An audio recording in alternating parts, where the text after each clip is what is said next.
Welcome to Story Time. Today we'll be reading Lupita Nyong'o's Sulwe, illustrated by Vashti Harrison. Sulwe was born the color of midnight. She looked nothing like her family, not even a little, not even at all. Mama was the color of dawn, Baba the color of dusk, and Mitch, her sister, was the color of high noon. Hardly anyone at school looked like Sulwe either. People gave her sister Mitch pet names like Sunshine and Ray and Beauty. People gave Sulwe names like Blackie and Darky and Night. Sulwe felt hurt every time. So she hid away while her sister made lots of friends. Sulwe dreamed of being the same color as her sister. She wanted real friends, too. So she got the biggest eraser she could find and tried to rub off a layer or two of her darkness. That hurt.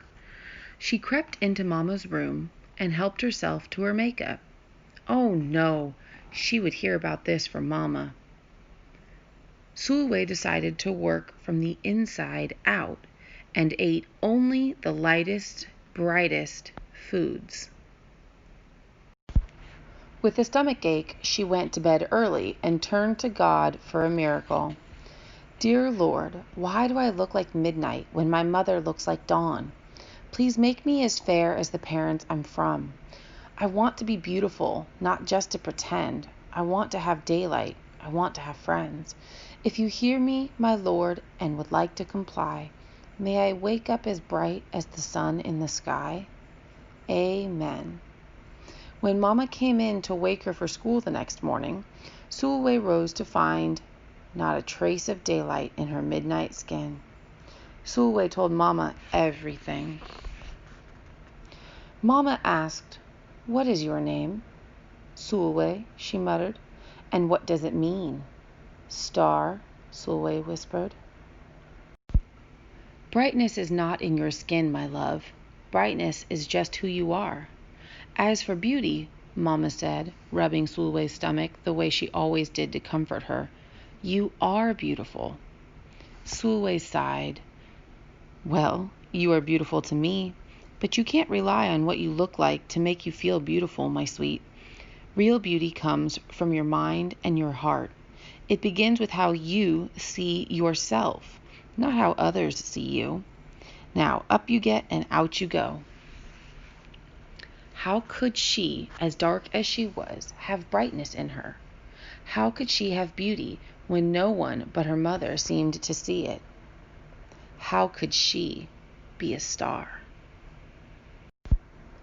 That night, a shooting star appeared at Sulwe's window. "The night sent me," the star said. "Come with me." Sulwe hopped onto the star, and off they went. Long ago, at the beginning of time, said the star, there was night and day, and they were sisters.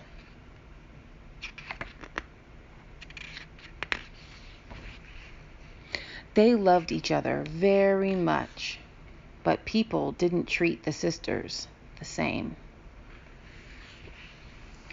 People gave Day pet names like lovely and nice and pretty. People gave Night names like scary and bad and ugly. She felt hurt every time. Well, Night got fed up and walked right off the earth. Day stayed behind and enjoyed making everybody happy in the sun. But then Day grew too long. Day began to really miss her sister. So did everybody else.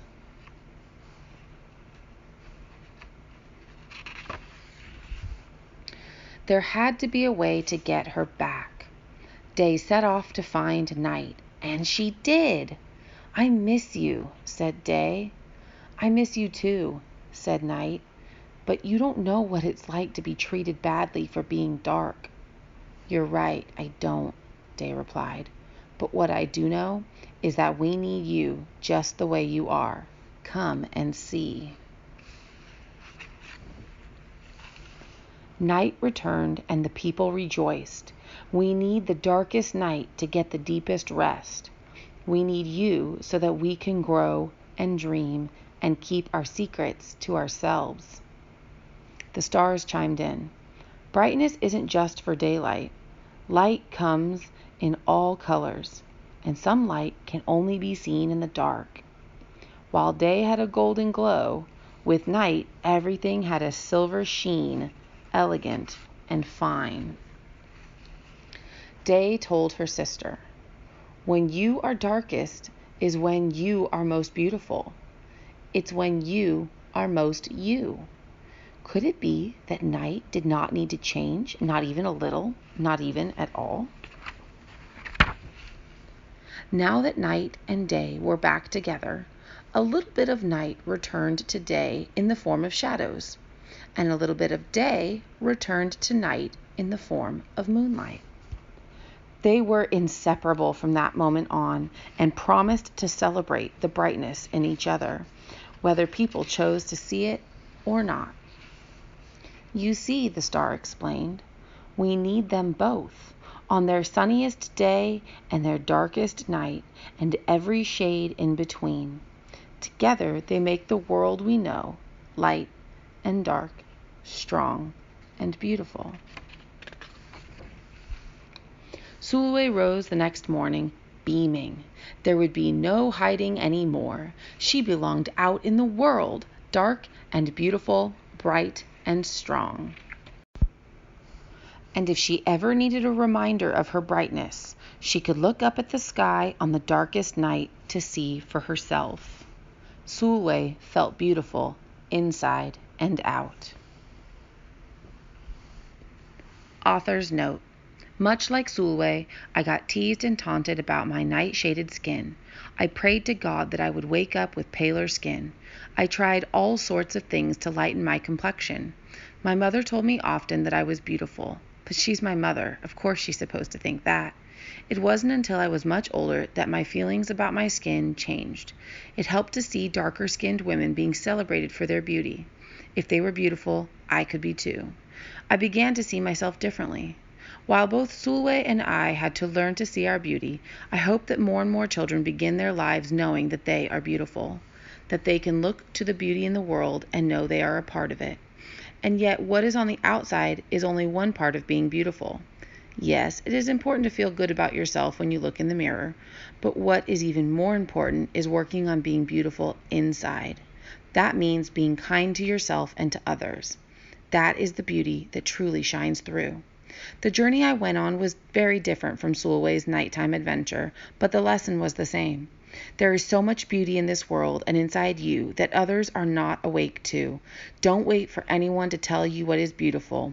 Know that you are beautiful because you choose to be. Know that you always were and always can be. Treasure it and let it light the way in everything you do. Lupita Nyong'o.